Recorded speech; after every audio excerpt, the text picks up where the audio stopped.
Well, good morning. My name is Lisa Graves, and I'm the Executive Director of the Center for Media and Democracy, which was founded in Madison, Wisconsin, almost 20 years ago this year. We are here to present a report to you to unveil our findings from almost a year's worth of investigation into the American Legislative Exchange Council, and we're joined today by Jay Heck from Common Cause, which has also worked extensively to help uncover what ALEC really is and what it has been doing in the Wisconsin Capitol and other capitals across the country. Today we're unveiling a report, ALEC Exposed in Wisconsin, the hijacking of a state. We call this the hijacking of a state because we looked extensively at the ALEC bills that have been introduced, or the provisions of ALEC bills that have been introduced in the state of Wisconsin without any disclosure to Wisconsin citizens that they were based on bills that were pre-voted on by ALEC corporations, lobbyists for corporations, special interest groups, and lawmakers behind closed doors without any public or press present. This report goes through a number of bills that have been introduced in Wisconsin that bear traces of ALEC DNA, that reflect the ALEC agenda, and in numerous ways, Governor Scott Walker's agenda over the past year and a half tracks key portions of the ALEC agenda. Our key findings are that 32 bills or budget provisions that have been introduced in this past year and a half reflect ALEC model legislation. 21 of these bills were passed. 19 of them became law. Over $250,000 has been given to ALEC legislative members in the state by ALEC corporations through campaign donations since 2008. And nearly $500,000, $400,000, has been given to Scott Walker to his state account since 2008 from ALEC corporations. In all, 49 of the current legislative officials in Wisconsin, 49 of the current legislators in Wisconsin are ALEC members that we've documented. And at least 17 of those current members have received cumulatively thousands of dollars in what ALEC calls scholarships to travel to resorts out of state where corporations and politicians vote behind closed doors on ALEC model legislation, templates to change the law in this state and other states across the country. Now, ALEC describes itself as the largest independent group of legislators in the country. Well, I would say it's not that independent when 98% of its $7 million revenue comes from corporations, foundations, and sources other than legislators. Legislators pay $50 a year. In Wisconsin, some of those legislators have the taxpayer pay that for them. Today we're calling on, and Jay will talk about this more, we're calling on Attorney General Van Hollen to investigate ALEC for lobbying in the state of Wisconsin. The fact is that ALEC is an organization whose agenda is to change the laws in Wisconsin and other states.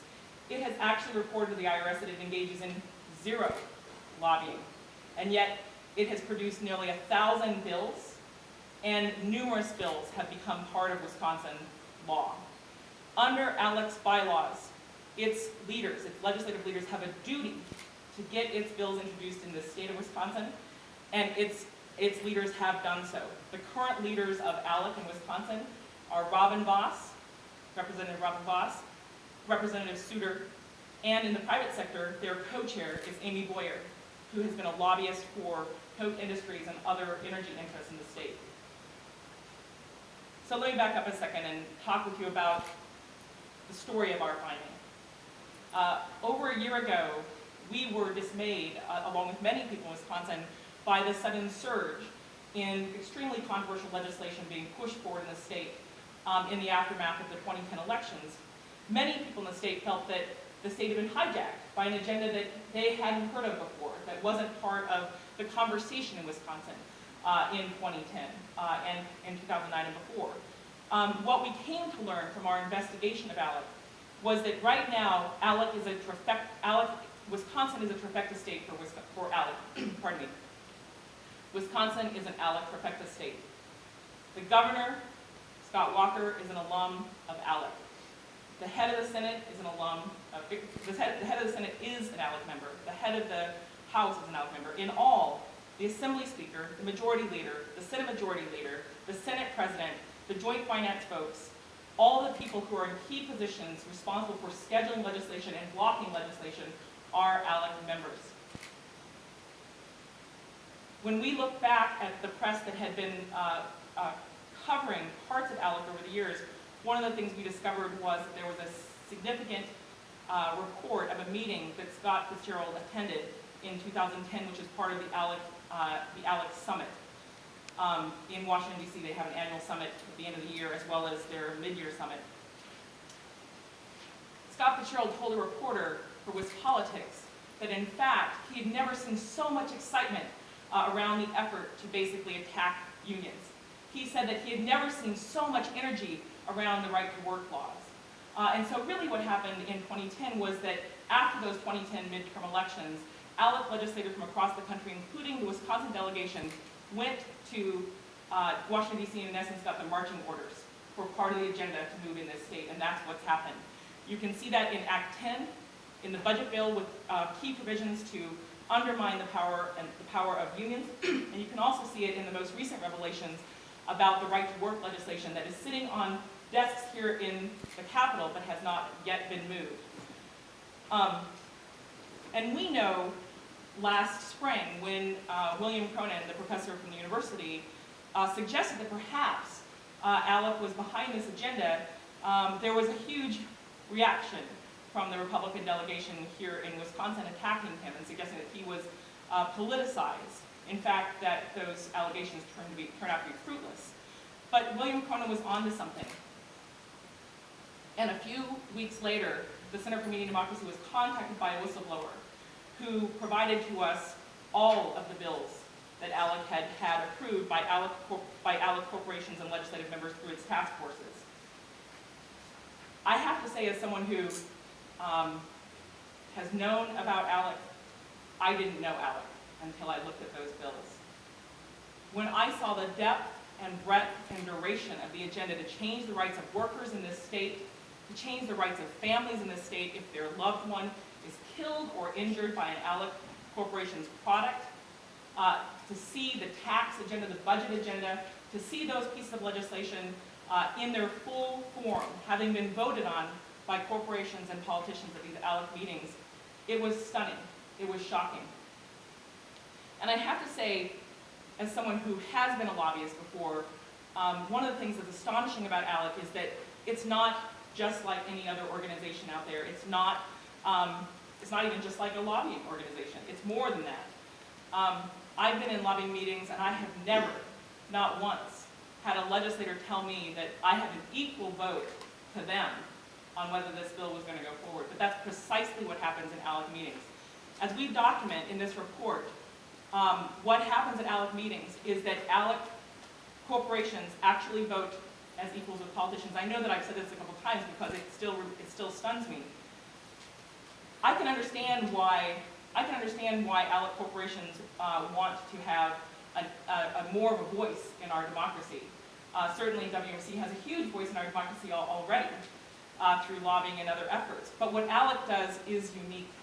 What it does is it actually has legislators who are willing to debase themselves by giving corporate lobbyists, unelected corporations, an equal voice to themselves in attempts to change our laws through ALEC. So there are other things that we didn't know about ALEC that we discovered in the process of our investigation.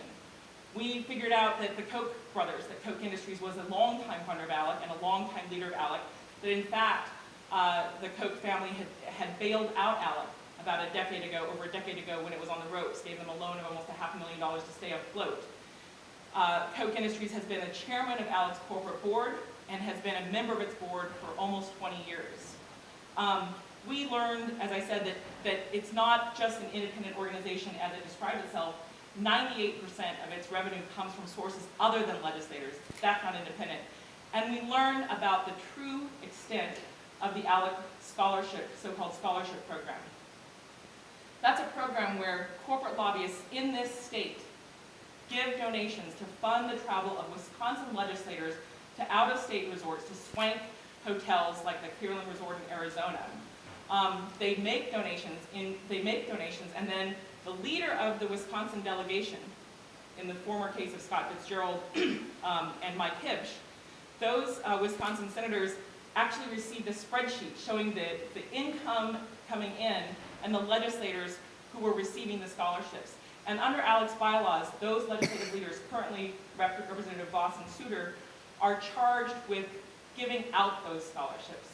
And so you have a situation in which, in Wisconsin, one of the states that has one of the toughest ethics rules in the country, the coffee cup rule, where people in this city can't buy a trip for legislators through ALEC's scholarship fund.